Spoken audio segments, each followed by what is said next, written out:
গল্পের নাম হাওড়া ব্রিজের অজানা কথা। গল্পটা শেষ পর্যন্ত শোনার অনুরোধ রইল। পার্ট 1। চলুন গল্পটা শুরু করা যাক। গল্প। ব্রিটিশ শাসনামলের শেষের দিকে কলকাতা তখন বড় সাহেবদের শহর। সন্ধ্যায় বড়বাজার, বউবাজারের জমজমাট আড্ডা, কুয়াশায় ঢাকা গলিপথ, আর হুগলি নদীর তীরের দলে দলে পালতোলা নৌকা নিয়ে শহর যেন জাদুর রাজ্য। কিন্তু শহরের একটা গল্প তখন ভীষণ রহস্যময় হয়ে উঠেছিল, হাওড়া ব্রিজের গল্প। নতুন নির্মিত এই ব্রিজের নাম শুনে অনেকে বিস্মিত হতেন, আবার অনেকেই কৌতূহলী হয়ে উঠতেন এর আশেপাশে ঘটে যাওয়া এক অদ্ভুত রহস্যময় ঘটনার প্রতি। গল্পের কেন্দ্রবিন্দুতে ছিলেন একজন সাহসী যুবক, গোবিন্দচন্দ্র ঘোষ। শহরে যাকে সবাই গোষ্ঠ বলে ডাকত। ভারতীয় স্বাধীনতা আন্দোলনে যোগ দিয়ে তিনি সাহেবদের কাছে এক ভয়ঙ্কর নাম হয়ে উঠেছিলেন। তার মনের দৃঢ়তা, সাহসিকতা আর দুঃসাহসের জন্য শহরে তাকে নিয়ে বেশ কৌতূহল ছিল। হাওড়া ব্রিজের রহস্যময় কাহিনী যখন তার কানে এলো, তখন তিনি স্থির করলেন এই রহস্যের মূলে যেতে হবে। গোষ্ঠ সিদ্ধান্ত নিলেন যে তিনি এক রাত হাওড়া ব্রিজে কাটাবেন এবং নিজের চোখে দেখতে চেষ্টা করবেন সত্যিই কি ঘটে সেখানে। শহর যখন গভীর ঘুমে মগ্ন, সেই রাতেই গোষ্ঠ বের হলেন ব্রিজের উদ্দেশ্যে। হাওড়া ব্রিজের ওপারে তখন কুয়াশায় ঢেকে আছে সবকিছু, আর ব্রিজের থামে থামে রাখা গ্যাসের আলো কেমন যেন নিস্তেজ হয়ে এসেছে।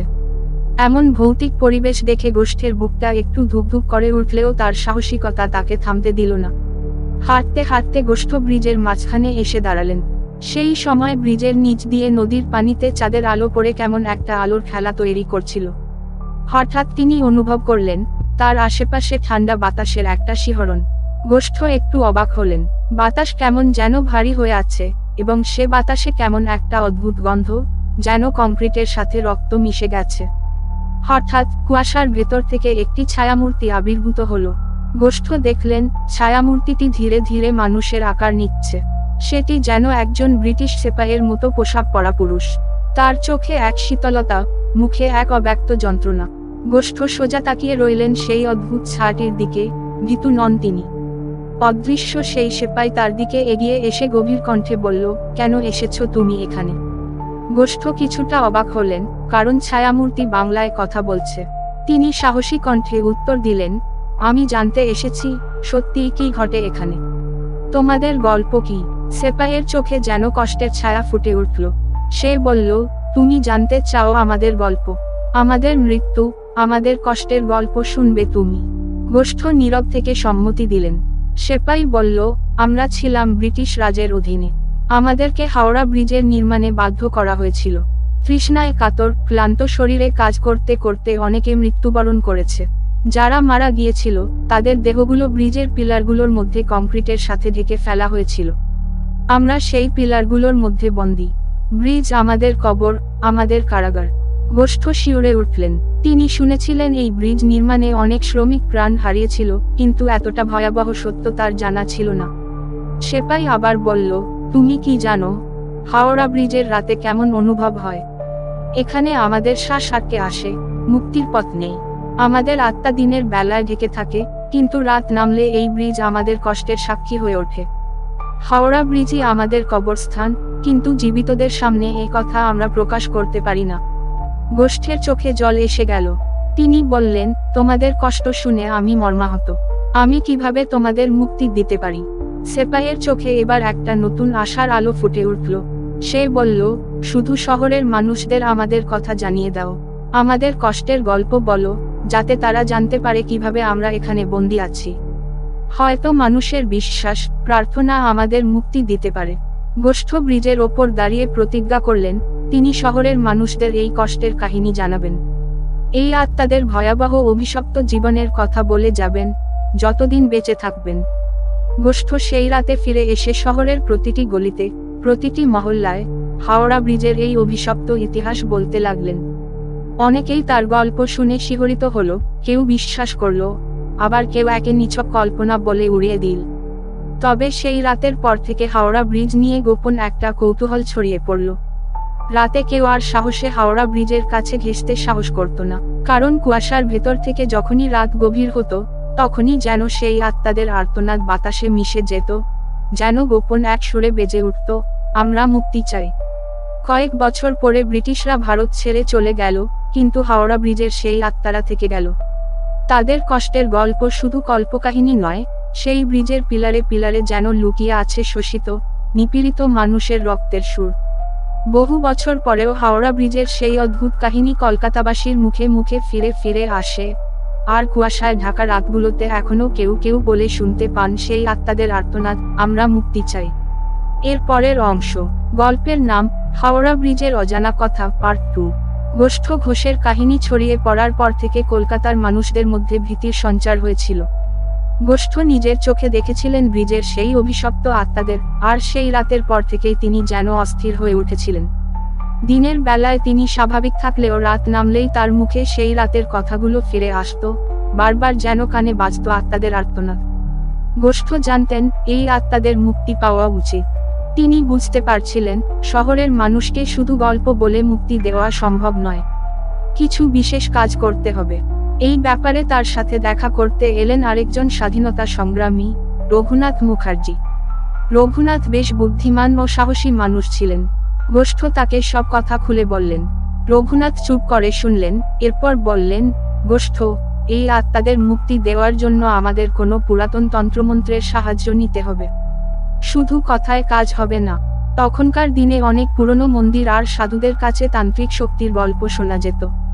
রঘুনাথ পরামর্শ দিলেন যে তাদের একজন পুরাতন তান্ত্রিকের কাছে গিয়ে দেখা করা উচিত, যিনি সম্ভবত এই সমস্যার সমাধান দিতে পারবেন। গোষ্ঠ ও রঘুনাথ কলকাতার আশেপাশে খোঁজ করতে লাগলেন এমন একজন তান্ত্রিকের, যিনি এই অভিশপ্ত আত্মাদের মুক্তি দিতে পারবেন। তাদের খোঁজের ফলে তারা পৌঁছালেন নদিয়ার এক পুরাতন তান্ত্রিকের কাছে। তান্ত্রিক একজন বৃদ্ধ, লম্বা দাড়িওয়ালা মানুষ, যার চোখে যেন এক অদ্ভুত প্রখরতা ছিল। তিনি গোষ্ঠ আর রঘুনাথের কথা শুনে বললেন, হাওড়া ব্রিজের আত্মারা আসলে অভিশপ্ত। তাদের মুক্তি দিতে গেলে প্রচণ্ড শক্তির দরকার হবে। তাদের আত্মা কংক্রিটের সাথে মিশে গেছে, যা সাধারণ কোনো শক্তি দিয়ে মুক্ত করা সম্ভব নয়। তবে একটা উপায় আছে, তবে তার জন্য তোমাদের প্রচণ্ড সাহসিকতা আর ধৈর্য লাগবে। তান্ত্রিকের নির্দেশে গোষ্ঠ আর রঘুনাথ একটি গোপন যজ্ঞের আয়োজন করলেন। ব্রিজের কাছে এক নির্জন জায়গায় তারা মাঝরাতে তান্ত্রিকের সাথে উপস্থিত হলেন। যজ্ঞের জন্য দরকার ছিল কয়েকটি বিশেষ সামগ্রী, এবং গোষ্ঠ ও রঘুনাথ সেই সমস্ত সামগ্রী সংগ্রহ করে নিয়ে এলেন। তান্ত্রিক বললেন, এই যজ্ঞের মাধ্যমে আমি আত্মাদের সাথে যোগাযোগ করব। যদি তারা মুক্তি পেতে চায়, তবে তাদের ব্রিজ থেকে চলে আসতে বলবো। তবে একথা মনে রেখো, কোনো বিপদ হলে দৌড়ে পালাতে হবে না।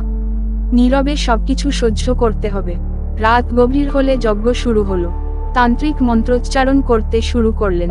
কুয়াশা ক্রমশ ঘন হতে লাগলো, আর সেই কুয়াশার মাঝে যেন অদ্ভুত কিছু ছায়া দুলতে লাগলো।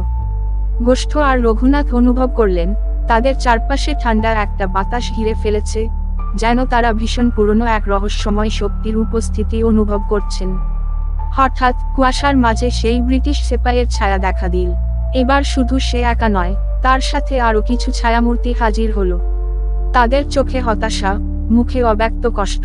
তান্ত্রিক সেই ছায়াগুলোর দিকে তাকিয়ে বললেন, তোমরা মুক্তি চাও, তাই না? তবে তোমাদের কষ্টের গল্প বলো। সেপাইয়ের ছায়া এবার বলল, আমরা সবাই ছিলাম ব্রিটিশ শাসনের অধীনে। আমাদের কাছে কোনো পথ ছিল না। এই ব্রিজ তৈরি করার সময় আমাদের শরীরে আঘাতের চিহ্ন ছিল, তৃষ্ণায় আমরা কাতর ছিলাম, কিন্তু কেউ আমাদের কথা শোনেনি। আমাদের মৃত্যুর পরেও আমরা শান্তি পাইনি। আমাদের লাশগুলো কংক্রিটের স্তম্ভে ঢেকে রাখা হয়েছে। আমরা ব্রিজের প্রতিটি স্তম্ভে আবদ্ধ। তান্ত্রিক এবার বললেন, তোমাদের মুক্তি দিতে গেলে তোমাদের কৃতকর্মের হিসাব দিতে হবে, কারণ তোমরা এই শহরের মানুষের শোষণেও অংশ নিয়েছিলে। তোমরা কি নিজেদের পাপ স্বীকার কর? আত্মাদের মধ্যে কিছু ছায়া কেঁপে উঠল। তারা বলল, আমরা শাসকের অধীনে ছিলাম, বাধ্য হয়ে মানুষের ওপর শাসন করেছি। আমাদের মধ্যে যারা মানুষকে কষ্ট দিয়েছে, তারা ক্ষমা চাইতে চায়।